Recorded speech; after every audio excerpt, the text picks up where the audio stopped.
नमस्कार दोस्तों, एक नई लर्निंग के साथ हाजिर हूँ और आज की इस स्टॉक स्पेसिफिक लर्निंग में हम लोग जानने वाले हैं डायमंड्स ज्वेलरी और गोल्ड वाली कंपनी को। एक छोटा सा कंपनी है, मार्केट का भी छोटा सा है, नाम बड़ा अच्छा है, दर्शन वर्मा। नाम अच्छा लगा इसीलिए मैंने थोड़ा सा स्टडी करने का प्रयास किया। दोस्तों, मैं किसी कंपनी को लेकर कोई स्पॉन्सर्ड या प्रमोशन नहीं कर रहा हूँ। ओनली कई बार मैं कुछ रेंडमली नंबर कंपनी सर्च करते रहता हूँ, कुछ कई बार कुछ नाम से सर्च करता हूँ, कई बार कुछ नंबर से सर्च करता हूँ, तो जो मिल जाता है उसी पे थोड़ा सा डीपली स्टडी करने का प्रयास करता हूँ। और उसी कोशिश के दौरान हमारे सामने दिखा दर्शन ओरना लिमिटेड, जो कंपनी 2011 में बनी थी।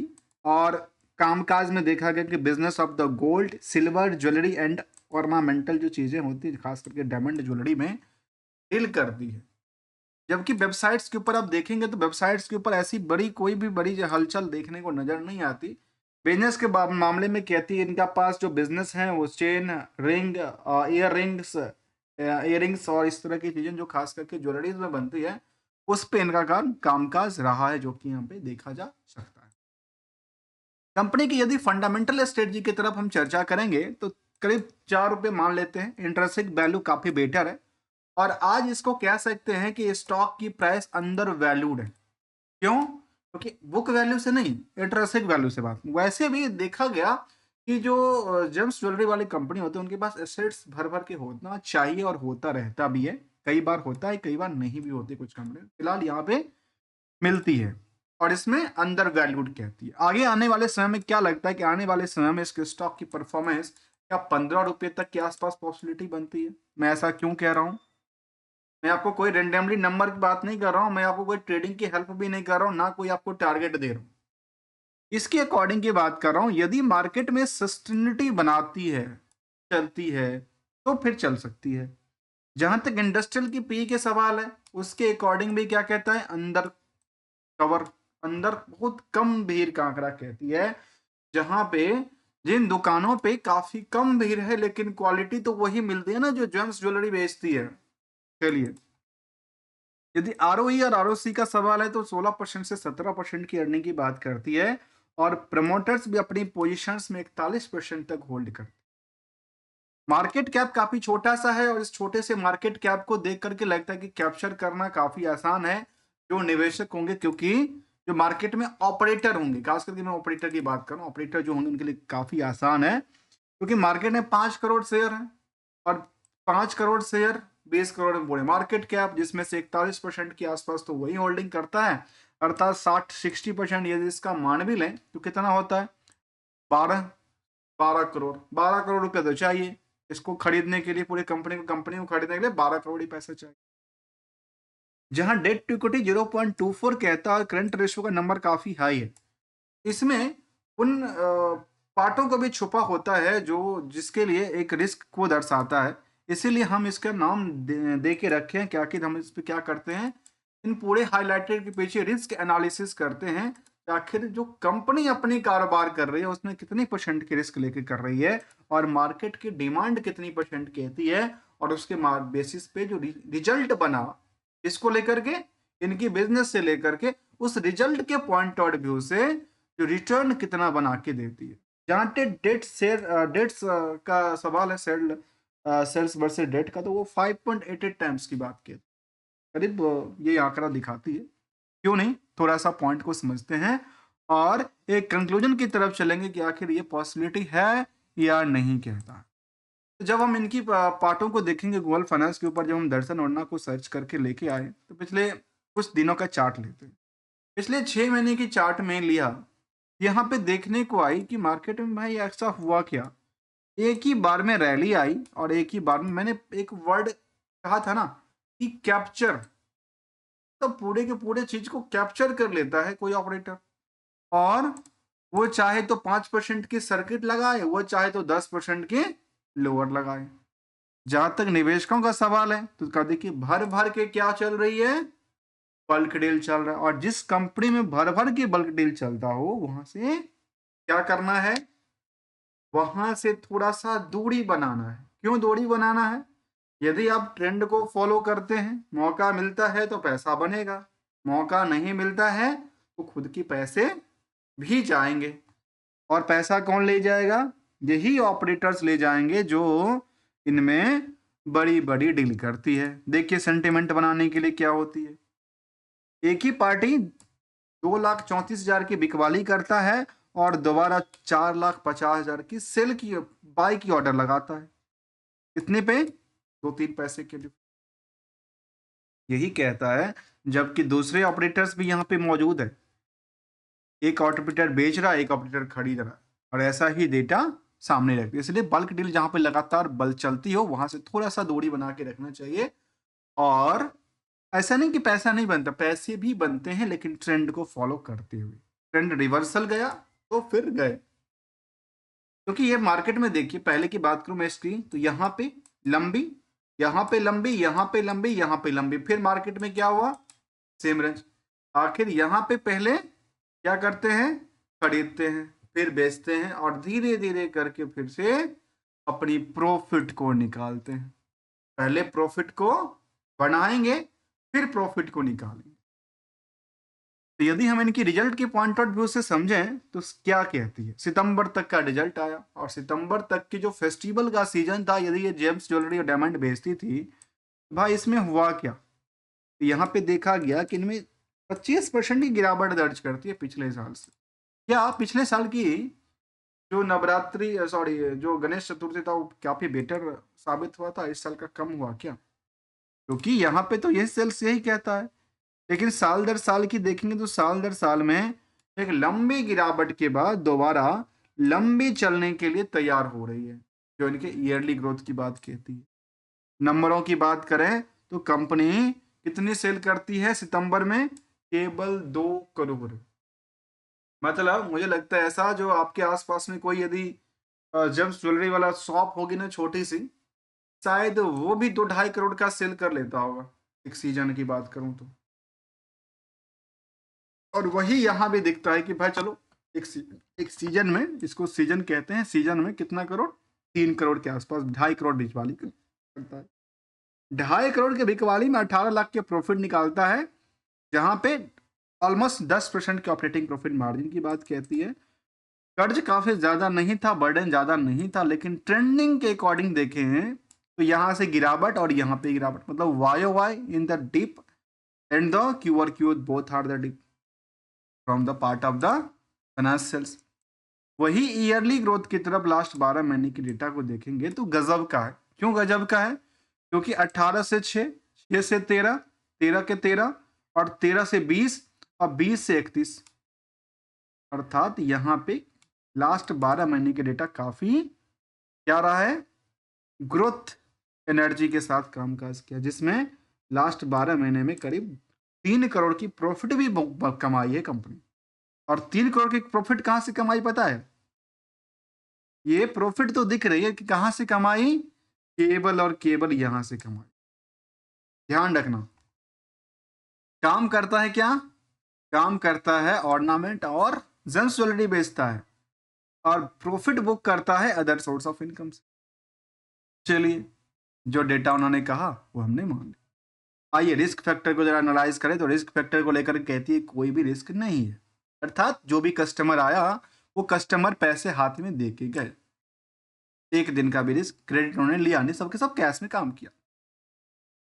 जैसे हम बैलेंस शीट की तरफ मूव करते हैं, हमारे सामने दिखा कि भाई कंपनी वो कर्ज लेके काम कर रही है, और कर्ज जो कभी था नहीं कंपनी के पास कुछ सालों से, वो लास्ट 2 साल, 2 पीरियड से लगातार कर्ज बढ़ा रही है।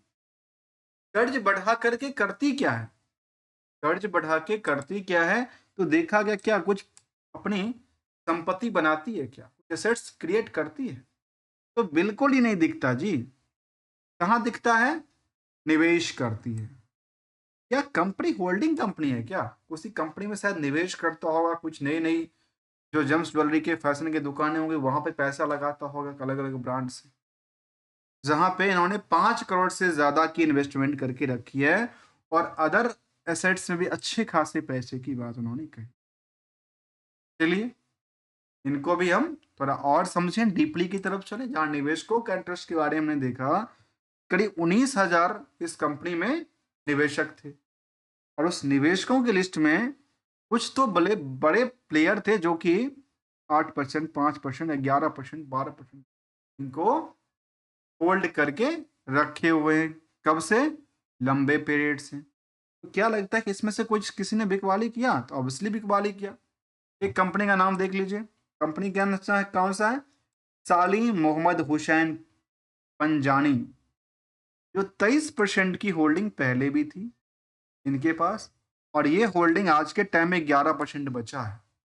और इतना ही नहीं, यदि आज के टाइम की बात भी करें तो कौन बेच रहा है जी? यही पंजानी सेल करते हैं कितना? 4.5 लाख शेयर के आस। तो कौन इंटर करके रखा है? Operator in trade stock. अब आते हैं अगले कदम की तरफ। अगले कदम में हम देख पा रहे हैं कि ईयरली ग्रोथ कंपनी का लगातार बेटर, सेल्स लगातार बढ़ी, प्रॉफिट बढ़ी, स्टॉक प्राइस सीजीआर में बढ़ोतरी के लिए आसार बनी, जो कि रिटर्न ऑन इक्विटी इनको बैकअप देने के लिए तैयार बैठी। जब ये सब बैठी तो मार्केट को कुछ नई पहचान बनी। लेकिन कंपेरिजन विद द, जैसे हम क्वार्टरली रिजल्ट की तरफ मूव करते हैं तो हमें निराशा दिखती है कि भाई क्वार्टर ऑन क्वार्टर बेसिस का तो ग्रोथ नहीं था, और ईयर ऑन ईयर बेसिस का ग्रोथ था रीजनेबल बिजनेस के तौर पे। चलिए अब आते हैं कुछ अलग, और वो अलग के साथ साथ क्या कहती है उस पे जरा एक नंबर।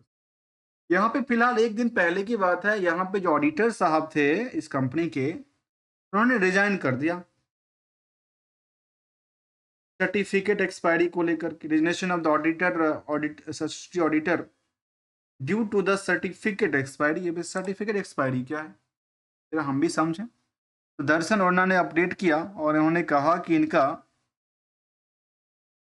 कहा कि हमारे पास जो सेवी के रेफरेंस हमारे पास क्या है, Aniket Goyal association charter accountant form, registration number था इतना, और ये कहते हैं statutory auditor of the company was tended their resignations were letter dated this 13 November को, informing that the inability of the continue the statutory auditor for the company with effect from the theater, but due to the expiry of the peers review certificate issued by the ICA।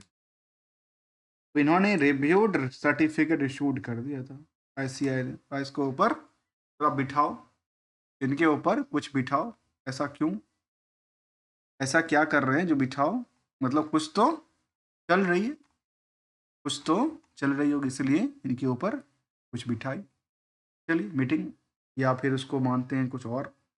अब company इससे पहले bonus को लेकर के announcement किया था ना, board meeting intimate the issue of the bonus share of the consider the bonus share, इसको लेकर के 7 नवंबर को अपडेट दिया था। तो चलिए इनकी भी हम क्या समझते हैं। कंपनी बोनस देने वाली है तो बोनस कितना दे रही है, कितने पार्ट्स की दे रही है, कितने नंबर दे रही है। तो कंपनी 13/6/2022 को स्टॉक स्प्लिट किया था। उसके बाद कंपनी ने बोनस को लेकर के एक अपडेट दिया, और वो क्या देती है जरा समझते हैं। क्या? तो जो बोनस को लेकर के कंपनी ने कहती है कि BSES the meeting of the board of director of the company schedule 29/11 को इंटर एलिया, 29/11 को कंसीडर अप्रूवल था एडजस्टमेंट। उन्होंने 29/11 इसी महीने की बात है जब कंपनी ने कहा कि हम क्या देने वाले हैं, हम बोनस देने वाले हैं। कहते हैं तो consider the approval bonus issue of the equity share of the company, any other matter भी होगा वो डिसीजन करेगा। अभी एजेंडा उन्होंने फिक्स किया है, इसके बेसिस पे मार्केट में कुछ लगेगा अच्छा। अब कंपनी बोनस भी देगी तो मार्केट उछाल, लेकिन एक्चुअल में जब देगी तब पता चलेगा। फिलहाल कुछ अच्छी बातें भी कहती है, कुछ अच्छी बातें नहीं भी कहती। डिविडेंड का कुछ ट्रैक रिकॉर्ड रहा नहीं, और कंपनी बोनस के लिए चलती है, और जो अर्निंग आना चाहिए था वो तो, और सबके सब profit other source of income से बुक करके लेके आ रही है। जबकि पीयर्स में टाइटन कंपनी, कल्याण ज्वेलर्स, PN गार्गिल जैसे कंपनी शामिल है, और यहाँ पे स्टॉक का पी काफी छोटा सा है, अर्थात पूरे के पूरे मार्केट में दुकान ही खाली है, क्योंकि कस्टमर ही उस लेवल पे नहीं आती, क्योंकि बिजनेस में अप डाउन चल रही है। और मार्केट में क्या कर रहा है? ऑपरेटर इसको गेम चला रहा है। आइए यदि हम इसकी ओवरव्यू की तरफ देखें तो कंपनी ने ओवरऑल 6 महीने में 2% की प्रॉफिट दिखाया, 1 साल में 26% की प्रॉफिट दिखाई और अच्छी खासी प्रॉफिट बुकिंग करवाई। यदि यहां से देखा तो स्विंग, यहां से देखा तो स्विंग, और एक रेंज से देखा तो स्विंग, इस रेंज में आकर के अटकी। मतलब ये इनका क्या है, एक जोन पड़ी है। कौन सी जोन है, स्ट्रॉन्ग जोन की बात कर रही है। इस जोन पे आकर के बार बार बार बार बार बार बार टकता है।